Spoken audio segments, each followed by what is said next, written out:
Yun, shout out mga katuga dyan. Isang magandang araw sa inyong lahat. Kami ay gagala muna at magbabike ngayon dahil kami ay mga walang pasok. Ayan, kaya kami magkakasama na naman, magbabike na naman at kung saan saan na naman makakarating. Kami ay 5:30 ng umaga umalis kaya yan, kita nyo naman madilim-dilim pa at dito kami sa may tabing ilog dumaan para mas mapresko ang aming dadaanan. Ang aming pupuntahan ay ang Cittadella kaya dumaan muna kami dito sa Parliament at para mag-picture-picture ng konti, syempre hindi mawawala yan. Bawat gala, kasamang mga picture-picture para sa mga souvenir. At ayun, kami nagpapahinga ng konti pero nakakita kami ng magandang spot. Ayan, picture-picture muna ang mga tropa para may souvenir yung mga yan. At ayun po, konting pahinga uli. Andito na kami sa may ilog ng Budapest. Ayan, papakita ko sa inyo. Tapos yung barkong yan po ay mga floating restaurant. Tapos doon po kami pupunta sa bundok na yun. Titingnan namin kung kami ay makakapasok doon. At dahil bundok nga, ayan, kita nyo naman, expected nyo, mataas na ahon. Kaya hirap na hirap ang mga tropang umahon dito. Mabuti na lamang ay mga bata pa at malalakas pa ang mga tuhod. Kaya kayang-kaya pang umahon kahit mataas na ahonan pa yan.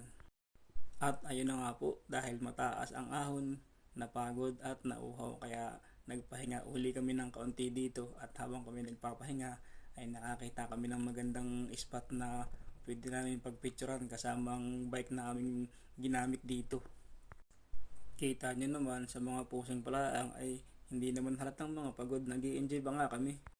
At ngayon na nga ay nakarating na kami sa itaas at kitang kita dito yung itaas. Pag nandito ka sa itaas, kitang kita mo yung baba ng Budapest, yung ilog at ang kabahayan ng Budapest. Kaya lang ay masyado ng malayo kaya hindi nyo masyado makikita dito sa camera, pero pag nandito kayo kitang kita nyo ang ganda ng Budapest.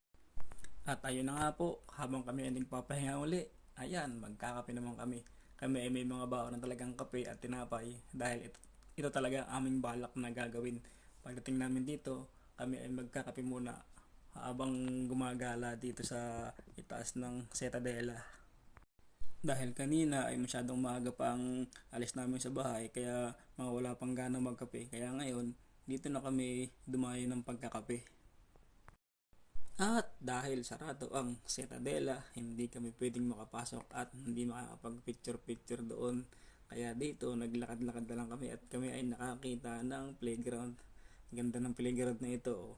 Para talaga sa mga bata. Kung andito ang inyong mga anak, ay nako, ay mag-i-enjoy ang mga batang ito kahit maliit lamang itong playground na ito. Ay mag-i-enjoy naman talaga sila dito.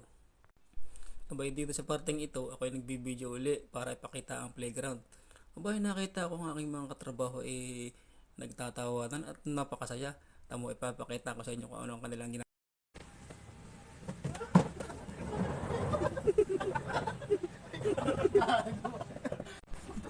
Hindi ka tayo eh.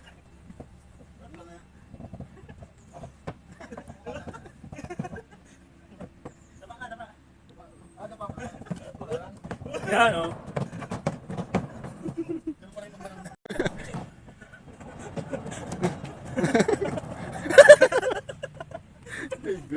Ayop.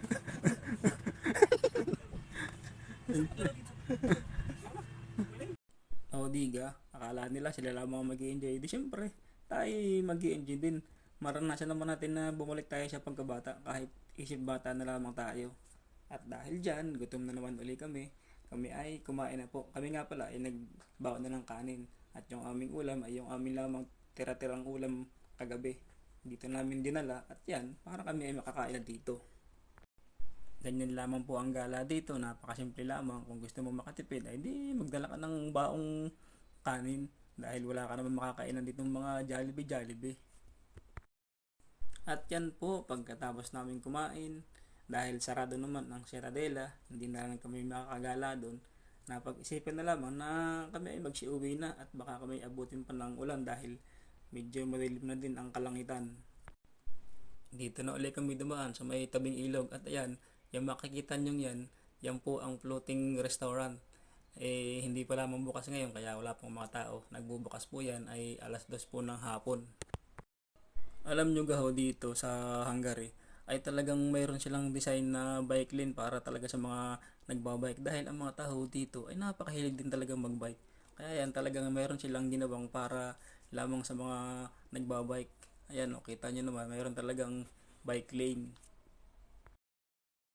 At ayun po, pagdating sa bahay, akin namang hugasan ng bike na aking hiniram para naman hindi nakakahiya sa aking hiniraman para sa susunod ay makakahiram uli habang tayo ay wala pang bike. Dahil talagang kami ay walang kabalak-balak bumili na ng bike. Pero nung nag-enjoy kami ay mukhang napag-isipan namin na sa isang taon ay makakabili na kami ng bike. Dahil ngayon po ay alanganin na dahil magtataglamig na dito. Kaya yan, pahiram-hiram na lamang po muna kami ng bike. Salamat nga pala sa mga nagpapahiram ng bike sa amin.